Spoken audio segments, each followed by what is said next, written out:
नमस्कार दोस्तों, मैं आचार्य वसुधा हार्दिक अभिनंदन करती हूँ आप सभी का आपके अपने YouTube चैनल गुरु सप्तऋषि ज्योतिष शिक्षण संस्थान की ओर से। दोस्तों, आज के वीडियो में हम बात करेंगे साप्ताहिक राशिफल के बारे में। कैसा रहेगा 9 जनवरी 2023 से लेकर 15 जनवरी 2023 तक का ये सप्ताह ग्रह गोचर की दृष्टि से आपके लिए। हमेशा की तरह आप सभी से अनुरोध करूंगी कि अगर आपने चैनल को अब तक सब्सक्राइब नहीं किया है तो प्लीज सब्सक्राइब कर दीजिए, बेल आइकॉन को दबा दीजिए ताकि आने वाले सभी वीडियो आपको समय से मिल सकें। तो चलिए सबसे पहले बात करते हैं कि इस सप्ताह में आने वाले व्रत, पर्व और त्योहारों के बारे में। सबसे पहले 10 जनवरी 2023 को मनाई जाएगी संकष्टी चतुर्थी। जी हाँ, इस दिन अंगारक चतुर्थी के नाम से भी इसे मानते हैं और भगवान गणपति का व्रत, पूजा और अनुष्ठान किया जाता है।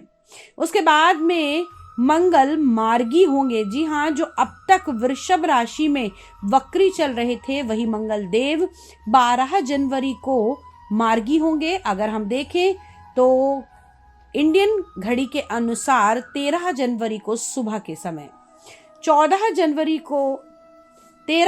को ही लोहड़ी का पर्व भी मनाया जाएगा और 14 जनवरी को सूर्य मकर राशि में प्रवेश करेंगे और मकर संक्रांति का पर्व मनाया जाएगा। तो ये तो थे व्रत, पर्व और त्योहार। इसके बाद जान लेते हैं क्या रहेगा आपकी राशि पर प्रभाव ग्रहों का इस सप्ताह में और कौन कौन से ग्रह कहाँ गोचर करने वाले हैं, आइए जानते हैं। तो चलिए बात करते हैं कन्या लगन वाले जातकों के लिए कैसा रहने वाला है ये सप्ताह ग्रह गोचर की दृष्टि से। कन्या लगन की अगर हम बात करें तो इस सप्ताह केतु देव आपके दूसरे भाव में गोचर भ्रमण कर रहे हैं। सूर्य बुध का योग बना हुआ है आपकी कुंडली के चतुर्थ भाव में। वहीं शनि और शुक्र की युति रहेगी कुंडली के पंचम भाव में। सप्तम भाव में देवगुरु बृहस्पति हंस राजयोग के साथ में आपकी कुंडली में गोचर भ्रमण कर रहे हैं। राहु का गोचर चल रहा है कुंडली के अष्टम भाव में तथा मंगल कुंडली के नवम भाव में गोचर भ्रमण कर रहे हैं। वही बात करते हैं चंद्रमा की स्थिति की, तो चंद्रमा इस सप्ताह गोचर भ्रमण करेंगे आपकी कुंडली के एकादश भाव, द्वादश भाव, लगन भाव और द्वितीय भाव के अंदर। अब इस ग्रह गोचर का आपके जीवन पर क्या प्रभाव पड़ेगा, आइए उसकी तरफ ध्यान केंद्रित करते हैं। सबसे पहले अगर हम बात करें आपके लग्नेश की, तो आपके लगन के स्वामी चतुर्थ भाव में विराजमान हैं बुध आदित्य राजयोग के साथ में। इससे आपके मान सम्मान में उन्नति होगी, आपकी सोच का लेवल और ज्यादा ऊपर होगा और साथ ही साथ आपको आपके बॉस के, आपके मित्र के, आपके संबंधियों के बीच में बहुत ही ऊंचा दर्जा मिलता हुआ दिखाई देगा। ये आपके यश और कीर्ति को भी बढ़ाता हुआ दिखाई देगा। स्वास्थ्य से जुड़ी हुई समस्याओं का सामना अब बहुत ज्यादा नहीं करना पड़ेगा। अगर किसी भी प्रकार की आपको वेन से जुड़ी हुई दिक्कत आ रही थी या स्किन से जुड़ी हुई परेशानियां आ रही थी तो उसमें आपको निजात मिलेगी। वहीं बहुत टाइम से आप लोग जो बेकार की चीजों में अपना ध्यान लगा रहे थे, बिना बात की बातों में सोच सोच कर आपको टेंशन हो रही थी, उससे भी आपको रिलीफ मिलता हुआ दिखाई देगा। अब बात करते हैं कुंडली के दूसरे भाव की, जहां केतु देव गोचर कर रहे हैं, जिसे हम आपके परिवार का और आपके कुटुंब का भाव मानते हैं। वहीं आपके दूसरे भाव के स्वामी पंचम भाव में विराजमान हैं। तो अगर मैं ये कहूं कि परिवार की दृष्टि से, पारिवारिक संबंधों की, धन संचय की दृष्टि से ये सप्ताह आपके लिए बहुत ही उत्तम रहने वाला है। इस सप्ताह में आप लोगों को धन की प्राप्ति होगी और साथ ही साथ आपके परिवार में कुछ नई खुशियां भी आ सकती हैं। वाणी से जुड़े हुए विकार जिनको हो रहे थे या फिर गले से जुड़ी हुई अगर कोई भी प्रॉब्लम हो रही थी तो उससे आपको निजात मिलेगी। थायराइड के पेशेंट्स को यहाँ पर राहत मिलती हुई दिखाई देती है। अब बात करते हैं कुंडली के तीसरे भाव के बारे में। तीसरा भाव यानी कि आपके बल, पराक्रम और यात्राओं का भाव माना जाता है। इसे हम सहज भाव भी बोलते हैं। इसे मित्र, संबंधी और भाइयों को भी देखते हैं। इसके स्वामी अभी नवम भाव में विराजमान हैं। एक बहुत ही शुभ संयोग है। इस समय आपकी की हुई यात्राओं से आपको बहुत लाभ मिलेगा। साथ ही साथ आपका बल, पराक्रम बढ़ेगा क्योंकि मंगल इस घर के स्थायी कारक भी माने जाते हैं और वैसे भी आपकी कुंडली में तीसरे घर के मालिक मंगल देव बनते हैं, जो अभी आपकी कुंडली के भाग्य भाव में है। तो अगर आप स्पोर्ट्स कोटे से कहीं अप्लाई करना चाहते थे, या फिर मैं कहूँ सेना, फौज, पुलिस इत्यादि कार्यों के अंदर आप आगे बढ़ना चाहते हैं, तो ये बिल्कुल सही समय है। इसमें आप आगे आकर कोई ना कोई डिसीजन ले सकते हैं। खास तौर से जो लोग स्पोर्ट्स मटेरियल बनाते हैं, बिल्डिंग मटेरियल का काम करते हैं, प्रॉपर्टी से जुड़ा हुआ काम करते हैं, उन लोगों को भी इस समय नई डील्स मिल सकती हैं, नए काम मिल सकते हैं, नए लोगों के साथ जुड़ाव हो सकता है। रेत, टिम्बर, बालू रेत, फैक्ट्री, ईंटों के भट्टे, इन सभी से जुड़े हुए लोगों के लिए ये सप्ताह बहुत ही लाभकारी रहने वाला है। अब बात करते हैं कुंडली के चतुर्थ भाव के बारे में। चतुर्थ भाव जिसे हम सुख का स्थान बोलते हैं, और इसी सुख के स्थान के अंदर बन रहा है सूर्य बुध आदित्य राजयोग। तो सरकार से धन की प्राप्ति हो सकती है, सरकार से लाभ मिल सकता है। इस समय में आपके बॉस का, आपके पिता का पूर्ण सहयोग प्राप्त होगा, और इस सहयोग के द्वारा आप अपने भाग्य उन्नति कर पाएंगे। साथ ही साथ जिन लोगों को चेस्ट से जुड़ी हुई परेशानियां थी, हाई बीपी चल रहा था, टेंशन चल रही थी, उन लोगों को भी रिलीफ इस सप्ताह में मिलेगा। अब बात करते हैं कुंडली के पंचम भाव के बारे में, जहां से संतान और प्रेम को देखते हैं, आपकी शिक्षा को देखते हैं।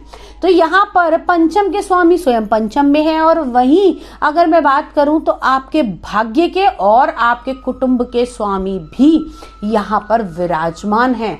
तो दोस्तों इस समय प्रेम संबंध और आगे बढ़ सकते हैं, विवाह की बात चल सकती है।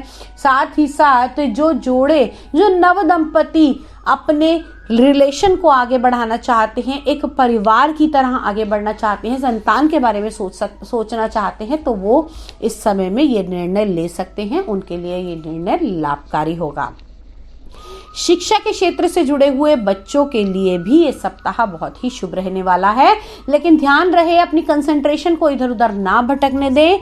अपने ध्यान को सिर्फ और सिर्फ अपनी पढ़ाई के अंदर ही केंद्रित करें, क्योंकि कहीं ना कहीं आप लोगों का झुकाव बढ़ेगा लग्जरियस आइटम की तरफ, साज सजावट की तरफ, फैंसी चीजों की तरफ। तो उससे अपने आप को थोड़ा सा बचाना होगा, और साथ ही साथ अपोनेंट से, यानी कि अपने विपरीत लिंग से भी किसी प्रकार के आकर्षण को आपको इस समय में रोक लगानी होगी। अब बात कर लेते हैं दाम्पत्य जीवन के बारे में। कुंडली के सप्तम भाव से हम इसका निर्णय करते हैं, और यहाँ पर सप्तम भाव के स्वामी स्वयं सप्तम भाव में हंस राजयोग के साथ देवगुरु बृहस्पति विराजमान हैं, जो सीधे सीधे दृष्टि दे रहे हैं आपके लगन भाव को, आपके तीसरे भाव को और आपके 11वें भाव को। तो यहाँ पर अगर मैं कहूँ कि दाम्पत्य सुख मिलेगा, दाम्पत्य जीवन में बढ़ोतरी होगी, आपके जीवन साथी के साथ में संयोग और ज्यादा बेस्ट होंगे, और जो लोग बड़े लंबे समय से अपने विवाह की बात को आगे बढ़ाना चाहते थे, तो उनके लिए भी ये टाइम पीरियड बहुत लाभकारी रहने वाला है। अब सप्तम भाव को न केवल हम विवाह से बल्कि पार्टनरशिप से भी देखते हैं। अब ये पार्टनरशिप आपके बिजनेस की भी हो सकती है।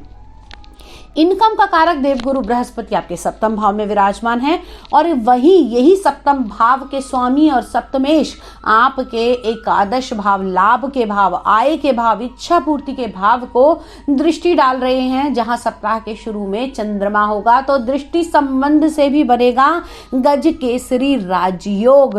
तो दोस्तों पार्टनरशिप में कोई घना मुनाफा होने वाला है, अच्छा प्रॉफिट आपको मिलने वाला है, डेली की इनकम बढ़ने वाली है, और जीवन साथी के साथ भी संबंध बहुत ही शुभ रहने वाले हैं। अब बात करते हैं आपके भाग्य भाव के बारे में।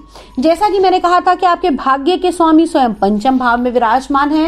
एक त्रिकोण का स्वामी दूसरे त्रिकोण में जाकर विराजित होता है, तो ये बहुत ही शुभ माना जाता है। वहीं आपके भाग्य के भाव में मंगल देव का आना कहीं ना कहीं आपके अष्टम भाव के स्वामी और साथ ही साथ आपके तीसरे भाव के स्वामी भी माने जाते हैं। तो अगर मैं ये कहूं कि इस सप्ताह में आप कुछ नए रिस्क ले सकते हैं, कुछ नए जोखिमों के आधार पर आप लोग आगे बढ़ सकते हैं, और उनको आप लोग बड़ी ही अग्रसर तरीके से आगे लेकर जाएंगे, और ये आपके लिए कुछ लाभकारी भी होगा। इस समय में लिए हुए डिसीजन थोड़ा कामली अगर आप करें, थोड़ा सोच समझ कर आप करें, तो आपके लिए ये प्रॉफिटेबल सौदा साबित हो सकता है। अब बात करते हैं फैक्ट्री, व्यवसायी और अपना काम करने वाले उद्यमियों के बारे में। तो जो लोग कपड़े का व्यापार करते हैं, ट्रेडिंग का काम करते हैं, मर्चेंटाइल का काम करते हैं, कहीं ना कहीं कंस्ट्रक्शंस के काम से जुड़े हुए हैं, या फिर मैं कहूँ आप लोग मैपिंग करते हैं, इंटीरियर डेकोरेशन का काम करते हैं, आप लोगों का अगर किसी भी प्रकार का मीडिया सेक्टर का, किसी प्रकार का आप लोगों का कला के क्षेत्र का कार्य है, तो आप लोगों को इस समय उन्नति मिलती हुई दिखाई देती है।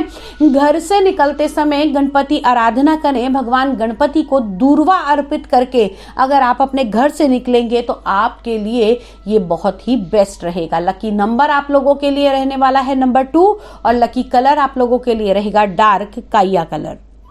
दोस्तों, ये तो था आपका साप्ताहिक राशिफल, लेकिन हर व्यक्ति अपनी अलग कुंडली लेकर पैदा हुआ है, अलग ग्रह नक्षत्र और अलग ही दशाएं हैं। अगर आप व्यक्तिगत रूप से अपनी कुंडली का विश्लेषण कराना चाहते हैं, घर या फैक्ट्री का वास्तु कराना चाहते हैं, एस्ट्रोलॉजी, टैरो कार्ड रीडिंग या न्यूमरोलॉजी सीखना चाहते हैं, तो आप हमसे हमारे नंबर पे संपर्क कर सकते हैं।